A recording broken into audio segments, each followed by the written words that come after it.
to our segment on Man Talk. We have a special guest with us today. We have Dawud Abdur Rahmaan, and he is an ND, licensed barber, founder and president of the Alive Life Foundation. He is also current partner with the All-in-One Male Mentoring Group and brand ambassador for Young Kings Clothing. Wow. Welcome. I had to take a deep breath. I was like, man, what Thank you. Amazing accomplishments. No, it's been fun. It's been really fun. Well, thank you so much for agreeing to come on to the podcast. And, we like to talk, we like to have both perspectives. We don't, our cause is helping survivors of domestic violence. Okay. But we, there's resources and we do focus on the resources for the women, but we do understand that in the full scope of things, the male perspective needs to be addressed as well. And I love what you're doing as far as the male mentoring group because, and I also have to, bring in Dr. Dawood and how we were able to meet because, I look at the strength that he possesses as a man. And, a lot of the stories and a lot of the lessons that he teach, have been lost. Right. And so I think, having a community of strong men is the foundation of, it's the foundation. So I applaud you for the work that you're doing, and I applaud you, and I thank you for coming on to support us. Thank you for having me. I appreciate it. So just tell us a little bit about yourself and about what you're doing, and, and we'll go from there. Well, they know my name now. Like I say, I'm a licensed barber. A lot of what you'll hear me say in reference in this interview will always be, my dad has told me, because I've always enjoyed and pretty much tried to pattern myself after my dad. He's my idol. He's my best friend. But I'm a licensed barber. A lot of the experiences that I talk about and the things that I actually gear our foundation towards is what I've picked up from the barbershop. Everybody is so real in the barbershop, men and women, the salon. You pretty much get it uncut and raw. And it gives you a chance to step outside of yourself and see where other people come from and the things that they go through. We're just not cutting hair. We're therapists as well. Yes. So it forces you to kind of be compassionate and feel the other side. So I actually bumped into a guy that was a client, Keith Butler. Okay. And he's the founder of that All-in-One and Young Kings Clothing. Okay. And when he saw the things that I was passionate about when it comes to, youth and self-respect and things like that, he actually wanted me to partner with him. And we do some, young male mentoring groups. But that actually went into adults coming and saying, there's some things that I could use, and, there's some avenues that I want to travel that I haven't been exposed to. There are some, things that I need to do. So we're learning as we go, but the passion in it is wanting to help. Okay. And wanting to be there. Okay. You said something in our conversation over the phone. You said when you hug, hearts touch. And you never know what you say to somebody that, just penetrates their spirit. Right. And when you said that, I've carried it with me, and it's been over a month or so ago. But, I think about that every time I give a hug, and, just a lot of times we don't put ourselves in the other person's shoes. I was in the store the other day, and I heard a manager telling his clerk, because she was upset about how a lady was treating her. Okay. And, he gave her the best advice that he could have gave her. He said, you never know what she was going through that day. He said, we need to be compassionate with all of our customers. And I was floored when I heard him say that. But that's what happened when you said that about, hearts touching. I was like, well, I'm going to sit back and I'm just going to let him talk on the show. Because he has some wisdom that I enjoy. I'm just an avid student, and I love learning. So. Yeah. My dad used to always tell me, and he used to always say, the basis of a healthy society is human goodness. And energy never dies, it's transferred. A lot of us hug just out of habit. I see you, I feel like it's the thing I'm supposed to do.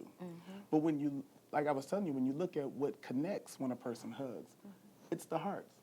If I see a person with an alkaline vibration, I see that halo over them, they're shining. There's something about that person that I want to gravitate towards. I want some of that. I need some of that. Because like you say, you never know what a person is going through that day. And just the fact that I'm in the presence of somebody who's winning, or seems to be winning at the moment could rub off on me. So I want that hug.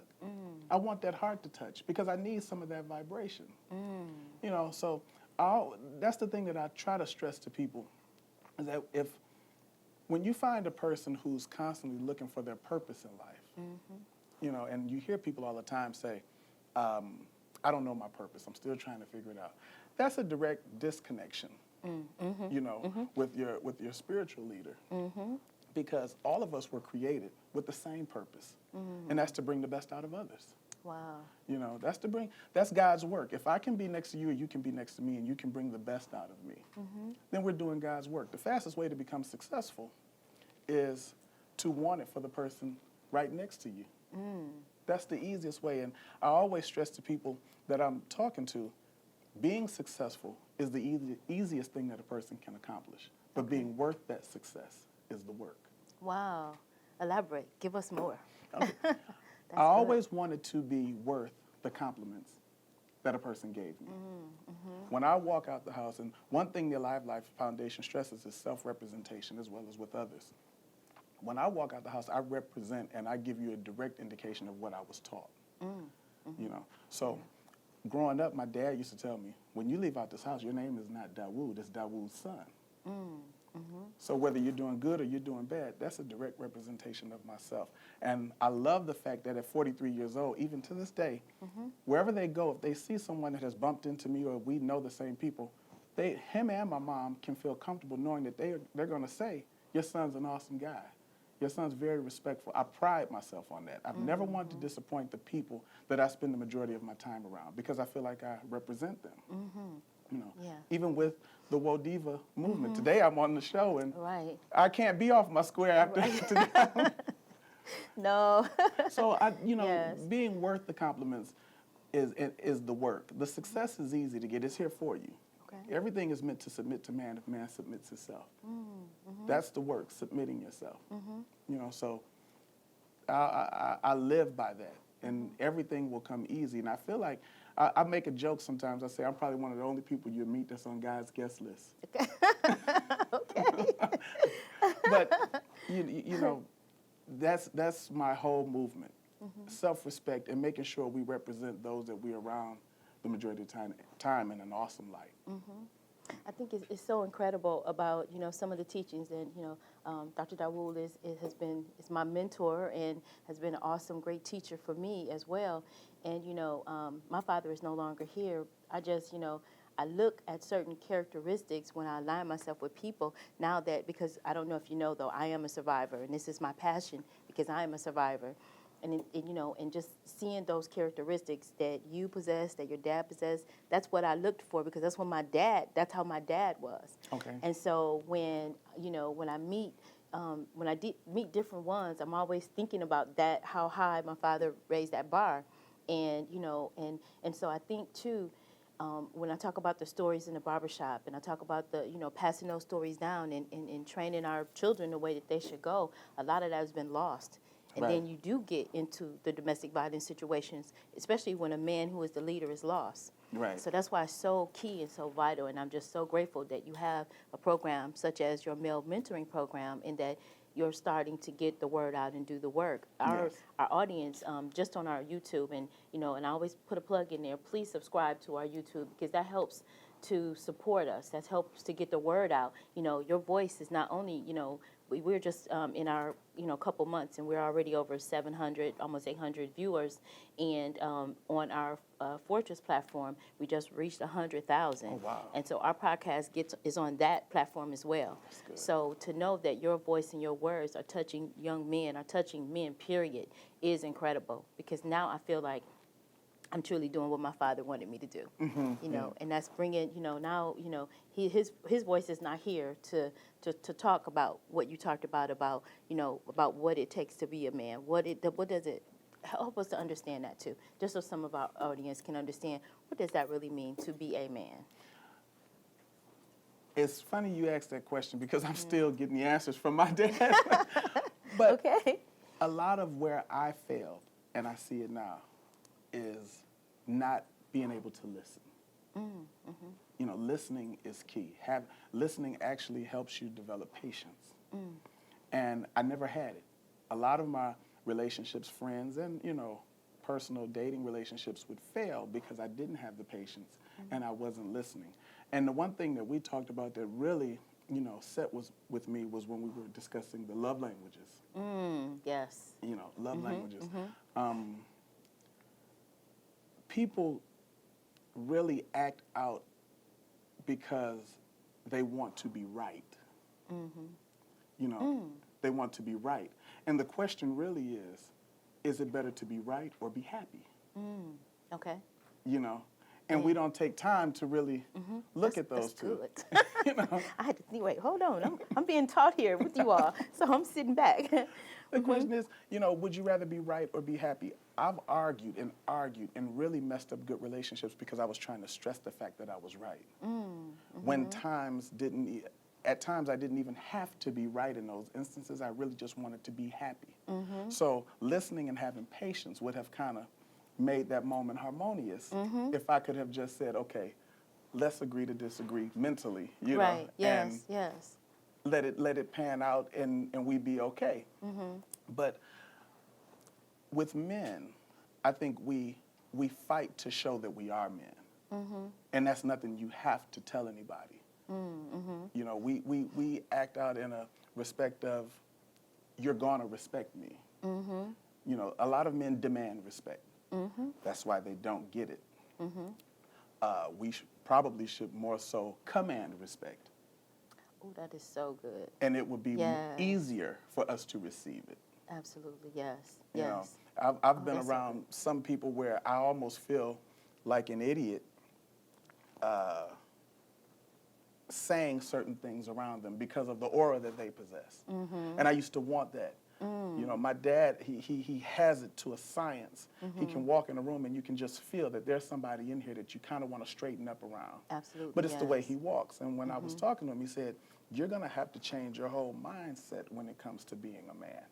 Being a man is nothing you have to tell people. It's something that people feel. It's something that they observe. And when you start walking like that and commanding that respect instead of demanding it, you'll get it easier. Yeah, see, this is a part of why I've made myself an honorary member of your family.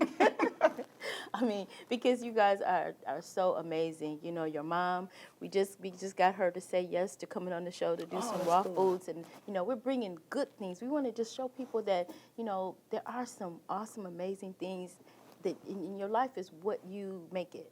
Right. It's what you make it is what you put out there. Is the, I pray for you guys. You all appeared because I just wanted to connect with people with the values that you all possess. Just, great people. Like you said, when your dad walks into a room, he commands just respect. He's just a great presence. You can feel his energy. Same thing, when you came in, it's the same thing. You have a great presence. You have a great energy. And I think, and that's what it takes because, I can sit here and try to do a man talk session, and who's going to listen to me to a man talk session, Right. With the therapist that we have on, he asked me a question, and I want to ask you this question. Okay. And it just came to me to ask you this because he said, is it ever okay to hit? No. So he said, then what, and that's what I said too. No, He said, well, what do you do? He said, because, and the reason it's so wonderful to have him here is because he brings live sessions. He and I go through a session because, I wanted to make sure that what I was bringing to our audience was authentic. And I know there's some issues that I hadn't resolved myself. Right. And so being a survivor, I think that's the authenticity and being real helps other people. So one of the things that he asked me was, okay, if it's never okay to hit, then what about when a man and a woman is in an argument, they're in a heated argument, and he said, well, what do you do? I said, well, like I told my son, you leave. Get yourself out of that situation and go and get some air, get away from that. He said, well, what if she stands in front of the door and says, no, you're not going anywhere. We're going to fix this right now, and yada, yada, yada, yada, yada, yada. What do you do at that point? And your temper is up here, your soul, so what do you do? And I'm just going to speak for men. Absolutely, yes. There's a nature that we were blessed with to lead, whether we're leading or not. That's in us all, to lead, to protect, and to provide. Okay. Now, whether we exercise those rights is a different story. But we have that in us. Okay. And in relationships, the way you start is the way that you're going to finish. Okay. You cannot want to get the respect of a man and a leader and a provider and a protector when you've never been that. And when you find guys that say, you know, well, what if she steps in front of me? You know, what if she won't let me leave? This has been going on. You've never established yourself up front. You know, it takes two people to argue. And my grandmother used to always tell me, an argument is a conversation between two fools. She used to say that. And when she said that, I said, well, I don't want to be in that, you know. But, and I'm only speaking because I've never, ever, ever put my hands on a woman, you know. But I've had those times where I've argued. And I end up losing. Winning the argument is nothing. That's minor, that's nothing. But I lose because I go outside of myself and I become somebody else. That's the loss. You know, you've made me, I'm not even myself now. You know, so whether I win the argument or not, I've lost. But you can't get that respect that you want in the end that you should have established up front. And I believe that women will not even go there with somebody that they do respect. Yes. You know, you've slipped somewhere. You've been inconsistent somewhere. And now when it matters to you, you want everything your way. You have to be just as patient as you've been when you've been slipping. Wow. Your answer is so much more powerful than mine. But again, and that's why we bring, and that's why you're here, because, you know, I didn't think that it would be a well-rounded program, just to speak from my perspective, because, you know, I'm a survivor, so, you know, but I also didn't come out, and I'm grateful to God that I didn't come out bitter. I didn't come out thinking that all men are this way.